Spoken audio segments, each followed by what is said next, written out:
A few years back, I was wandering through an antique store in southern British Columbia in a small town, Sycamoose, and noticed a picture of Queen Elizabeth. The picture was probably taken in the late 1950s or early 1960s. It was framed and it probably hung in a school at one point when it was common for schools across the country to have a picture of the head of state, of Queen Elizabeth.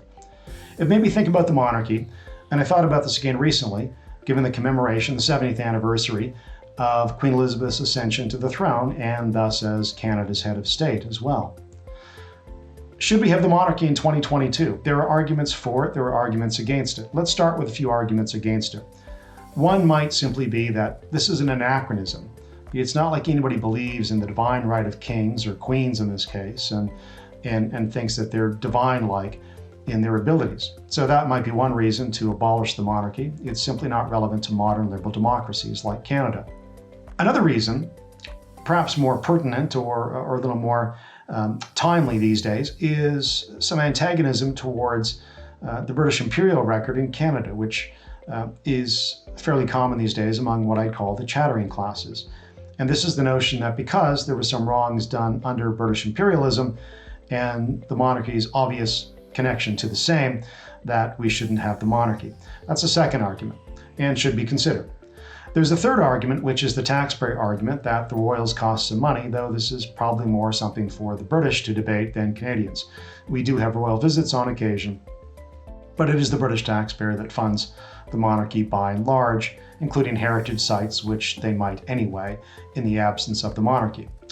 Let's, in Canada though, concentrate on the notion and focus on this argument that because of past British imperialism and the existence of the monarchy and its connection to it, that we really should consider abolishing the Queen as our head of state and the monarchy more generally. Well, this to me seems to be a narrow and maybe a truncated view of history, including British imperial history in Canada. There's no shortage of warts in anyone's national background, ethnic history in any society, be it a small community, a small First Nation, or an imperial power like Great Britain or France or others. The key question to ask, though, is were there also some benefits from that period, British imperial history in Canada? And there are. One clear example, which is often overlooked these days or not discussed much, is the abolition of slavery. The abolitionist movement really got going in Great Britain in the 1780s due to a parliamentarian by the name of William Wilberforce. Wilberforce, as a young man, wrote an essay against slavery. As a parliamentarian, he sponsored several dozen bills to fight slavery in Great Britain and eventually across the world. He was successful at the last moment, actually as he was dying in 1833, when the British Parliament did pass a bill finally outlawing slavery in the entire British Empire. It had outlawed slavery in Great Britain decades before, but in 1833 it applied across the empire and thus to Canada as well. Now, Canadians didn't actually wait for the abolition of slavery to be pronounced by a British Parliament. An early governor of Upper Canada, John Graves Simcoe, was also an enthusiastic abolitionist in the tradition of William Wilberforce, and in fact was inspired by the same. And under his governorship between 1791 and 1796, he made great efforts to fight slavery wherever it appeared in Canada, wherever it existed, and to attack it wherever he could. Subsequent governors took up the torch, and by 1820, slavery in Canada was, institutionally at least, a non-issue. It simply didn't exist after 1820. Now, there was an exception, and by 1833, with the passage of an act in Great Britain that applied to the entire empire, it was the de facto law of the land in Canada as well. Now, in terms of British influence in Canada, that's one positive influence. Now, the nuance of history is that it wasn't actually implemented completely in Canada in 1833 because there was some opposition to abolishing slavery, and it did come from some First Nations in British Columbia.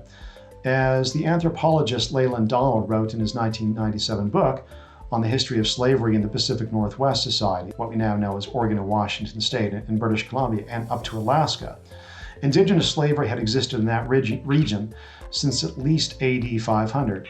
It long predated the arrival of Europeans to the American continent, the Americas, and by the British to the North American continent in particular. And one early governor of British Columbia, or at least Vancouver Island, James Douglas, noted this as well. In 1840, he was the commander of Fort Vancouver and wrote to the British Colonial Office in London that he was not yet successful in stamping out slavery in British Columbia, in part because of opposition from some, and it should be emphasized, some Indigenous communities. His way of dealing with this was different when it came to Indigenous communities than, say, British citizens who might engage in this practice. He was much more harsh with the latter. With Indigenous communities, James Douglas would on occasion buy a slave and free them when he found out they were slaves. That is how the British in British Columbia dealt with the slavery issue, which was still ongoing even after the British law of 1833 that outlawed it across the empire. So that's a bit of nuanced history, which should inform our view of British imperialism in Canada, but also the monarchy, which is by nature of what it is, symbolic of past and present British history, including in Canada. There are other reasons, though, to appreciate some aspects of past British rule. When I was in Hong Kong 9 years ago now, almost to a person, I met many diplomats, or many politicians rather, some business people and civil servants. They appreciated the British rule of law, they appreciated capitalism, and they wanted the anti-corruption efforts which they'd established in the 1970s under British rule to continue. The rule of law in particular is another British inheritance in Canada, and even today when people speak of 1763 and the Royal Proclamation, people are making in essence an appeal to the rule of law. And the 1763 Royal Proclamation, which sets out the rights of Indigenous peoples in what we now call Canada, and the relationship of the Crown to the same, and the notion that ever since that treaties as well should be honored not only in law but in spirit, comes out of this notion that the rule of law matters. This too is a British inheritance. And there are other British inheritances, and they include the ideas of the 19th century thinkers like John Stuart Mill, who wrote On Liberty, and from which many early Canadian politicians and others derived their ideas about what kind of Canada we should have. And it was a Canada that eventually would be one where individuals were treated as individuals and not as Indigenous or British or women or men. The problem was not in these ideals of liberty and freedom, it's that they weren't widely applied and deeply applied in 1867 and were only applied later. So women did not receive the vote until 1918. Indigenous Canadians did not receive the vote back until 1960.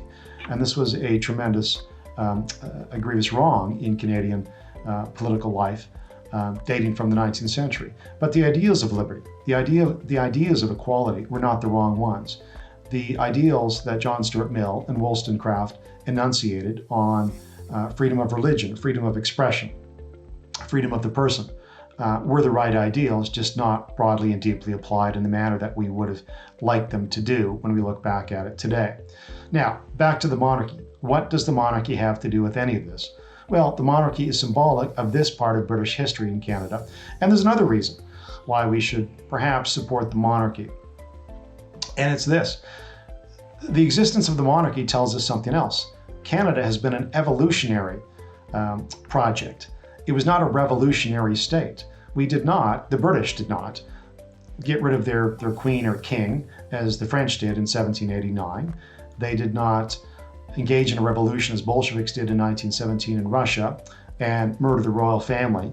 The very existence of the royal family in Great Britain and as our head of state in Canada points to a very different development, which is an evolutionary and not a revolutionary development. And in fact, Canada was, of course, in part founded in opposition to a revolution south of the border, 1776, the American Revolution.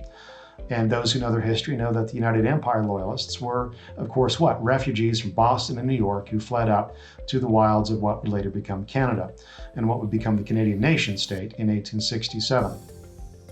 The monarchy is tied as a symbol to all of this, an evolutionary, not a revolutionary development, to the ideas of British liberty, which were brought to Canada and part of the thinking and form part of our laws and assumptions now, that individuals matter, that we really shouldn't discriminate against people based on what they look like or based on their ethnicity or their ancestry, that people should be treated equally in law and policy. These are British inheritances, and it's that and the other reasons are why we should I think, support the monarchy as a remembrance of the best parts of that British inheritance, rather than just look at the warts of that period of our history.